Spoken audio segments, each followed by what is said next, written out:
ठाकरेंची युती, मराठी अस्मिता या मुद्द्यांची तुम्ही आम्ही अगदी चवीने चर्चा करतोय. पण तुम्हाला माहिती आहे का, नेत्यांची गडबड काही वेगळीच आहे.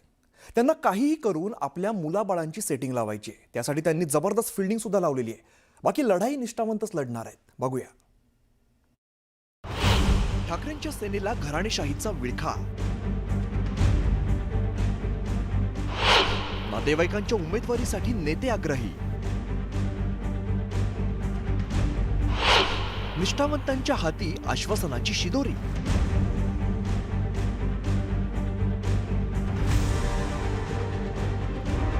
मुंबई महापालिकेच्या निवडणुकीच्या पार्श्वभूमीवर ठाकरेंच्या शिवसेनेने नव्या आणि तरुण कार्यकर्त्यांना संधी देण्याचं जाहीर केलंय. पण प्रत्यक्षात चित्र काही वेगळंच आहे. तरुण कार्यकर्त्यांच्या नावाखाली ठाकरेंच्या शिवसेनेतील बड्या नेत्यांनी आपल्या नातलगांना उमेदवारी मिळवून देण्यासाठी प्रयत्न सुरू केल्याची चर्चा आहे. तब्बल 8 वर्षांनंतर निवडणुका होऊ घातल्याने निष्ठावान कार्यकर्त्यांच्या अपेक्षा उंचावल्या. तसंच इच्छुकांची संख्याही वाढली. पण पक्षातील बडे नेते घरात उमेदवारी मिळावी म्हणून प्रयत्नशील आहेत.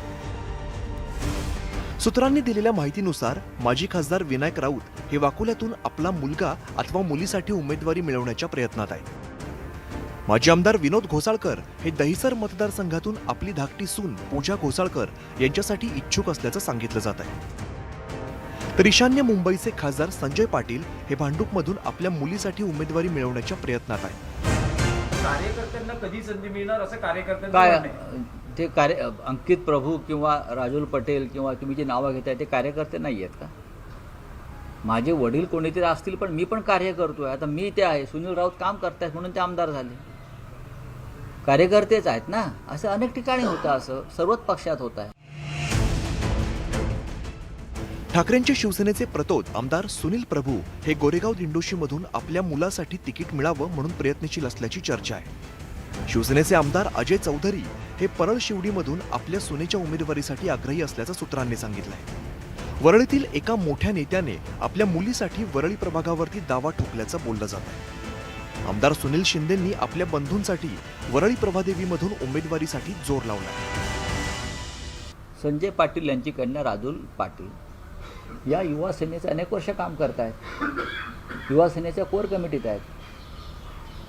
सुनील प्रभू यांचे चिरंजीव अंकित प्रभू हे अनेक वर्ष युवा सेनेच्या माध्यमातून महाराष्ट्रात काम करत आहेत. हां, अजून तुम्ही कोणती नावं घ्या, मी तुम्हाला त्यांच्याविषयी माहिती द्यायला तयार आहे. पण ही यादी इथंच संपत नाही. माजी महापौर श्रद्धा जाधव या देखील शिवडी नायगाव भागातून आपल्या मुलासाठी इच्छुक आहे. तर माजी आमदार दगडू सकपाळ हे लालबागमधून आपल्या मुलीसाठी उमेदवारी मिळवण्याच्या प्रयत्नात असल्याची चर्चा पक्षाच्या वर्तुळात रंगली आहे. तर अजिंक्य धात्रक कुलाब्यातून इच्छुक आहेत. त्यांच्याकडे पद्धतच तशी आहे ना. सत्ता कुणाला पाहिजे, महाराष्ट्राचा मुख्यमंत्री कुणाला व्हायचंय, विरोधी पक्षनेते कुणाला व्हायचंय, सगळं त्यांनाच व्हायचंय. कार्यकर्त्यांनी फक्त सतरंजी उचलायचे.